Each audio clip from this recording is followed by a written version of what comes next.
All right, guys, welcome back to the channel. Hope you guys are doing fantastic. I've been listening to this term or seeing this constantly. I want to bring some information about this because you may hear this in the future.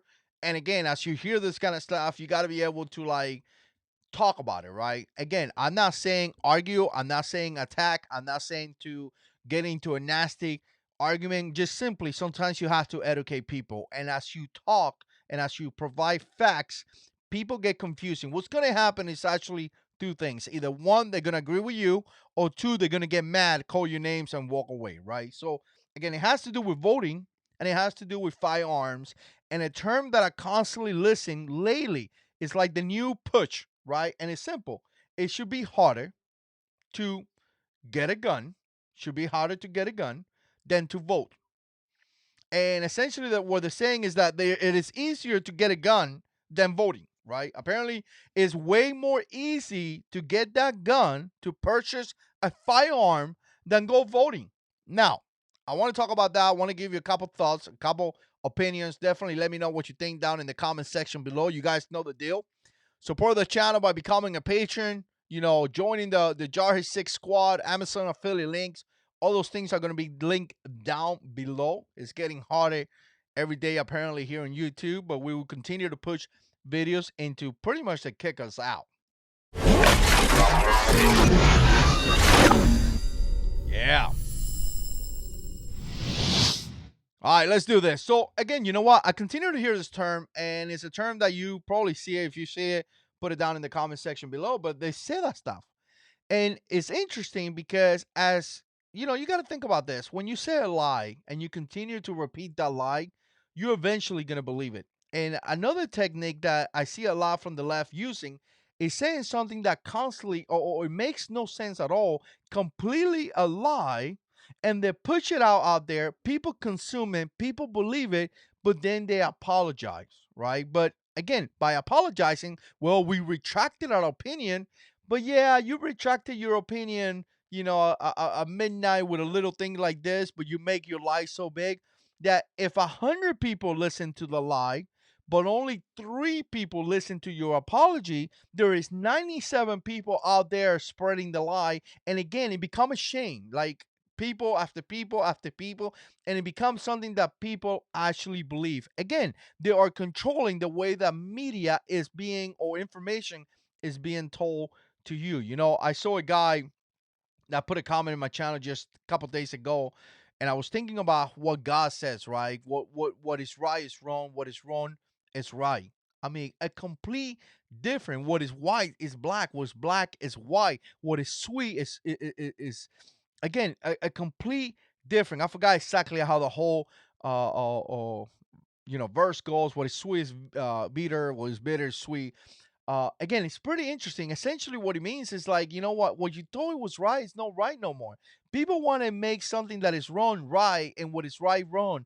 And it's pretty disgusting. But again, as people say this thing, you should be harder to get a gun than to vote. I think to myself, well, I've done both. I done both. I have voted in different states, right? I have bought guns in different states, and I don't understand how that's even a conversation. It is harder to buy a to buy a gun than to vote. I literally registered to be a voter, to register a voter, and I walked into a place. It was actually quite nice. Walked in, everyone was polite, everyone was nice. They gave me a pen and a things. Actually, you kept the pen and all that because COVID-19 and all that stuff. And I walked in, everybody was polite. No one gave me an attitude. There were people from different places or different sizes because some people wearing hats and things like that. You're not supposed to, but sometimes you could see like a little thing, right? That may indicate that somebody's from a specific party, somebody from another different party, right? So there was no fight, there was no argument, there was nothing. Simply, I showed up there and I showed my ID card. But apparently, asking for an ID card is racist. Well, I don't know how.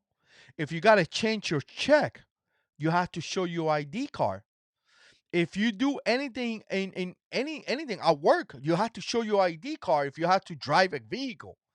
Anything nowadays, you have to show your ID card. If you're going to pick up your kids out of the school, you got to show your ID card. If you buy a specific thing out of the pharmacy, you have to show your ID card. If you want to buy beer, you have to show your ID card.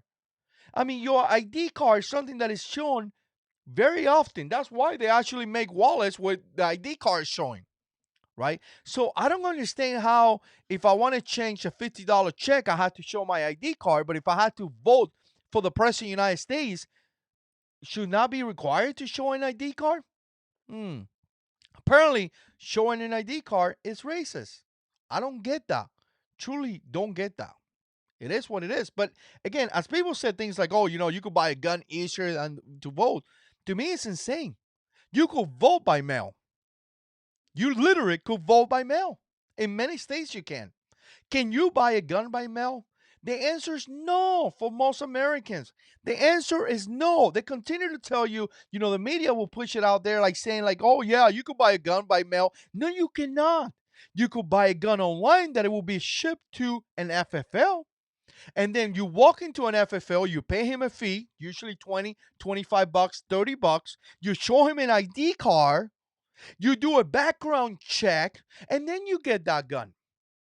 There's no one sending you a gun to your house. Now, let me take a step back. There's people out there that do have a license to get a specific firearms to your house. But those people went through another extreme background check, which is definitely not as voting. Definitely not. You cannot even put them in a different category. And no, it's only a specific amount of people. The people that have the ability to receive guns from manufacturers have severe licenses that have done through the ATF and all that. So you cannot buy a gun online, but you could vote through the mail. That sounds to me like it's easier, right? When you go and vote, do you do a background check? Do you have to pay $5 for a background check to come to you? No. Do you have to go and vote like places like California where you have to wait 10 days? Do you go there and say, hey, I'm here to vote for the governor. Come back 10 days from now? Come back 3 days from now? Do they ask you questions when you go voting? Like, have you ever been convicted of a crime? Do you have to fill a form that asks you several questions, regarding the law when you go vote? No. The answer is no, because I done it both, right? I mean, it's insane. Background checks, waiting periods, proof of insurance, regulations on guns that you could buy, regulations on guns that you cannot buy. I mean, the law is so complicated that it's hard to follow in some states. So why does the left has the agenda of saying that it's easier to buy a gun than to vote? It's because they want to bring that terror, that fear into the American people.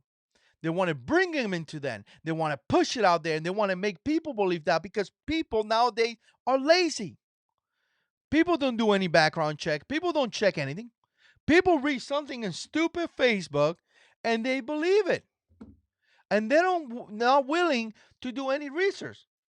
They're not willing to do anything regarding what to read. It's sad. Listen, no. This is the last thing I'm going to say because it is what it is. It is not easier to buy a gun than to vote.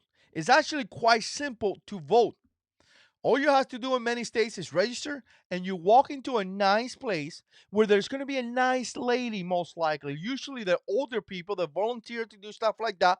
God bless them. They're going to be polite to you. They're going to say, good morning, good afternoon, good night.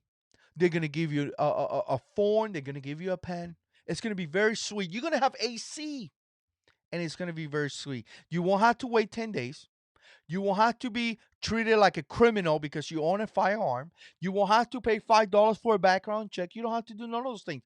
All you have to do is to show your ID card in some states, other apparently not, right? Because if you show an ID card, you're racist. Show an ID card, just like if you would have shown an ID card if you wanted to buy some medication at the pharmacy. Change your $50 check. Nothing racist about that. It's crazy. It's crazy. But again, like I say, the left pushes this out there. 97 people, 100 people heard this. Three people find out about the truth and the apology, and the other 97 people are gonna spread this lies. Oh, it's easier to vote. I mean, it's easier to buy a gun than to actually vote. Who told you that? Have you ever bought a gun? Have you ever gone voting? Get out of here. Anyways, let me know what you think. Put comments down below. And as always, God is in control.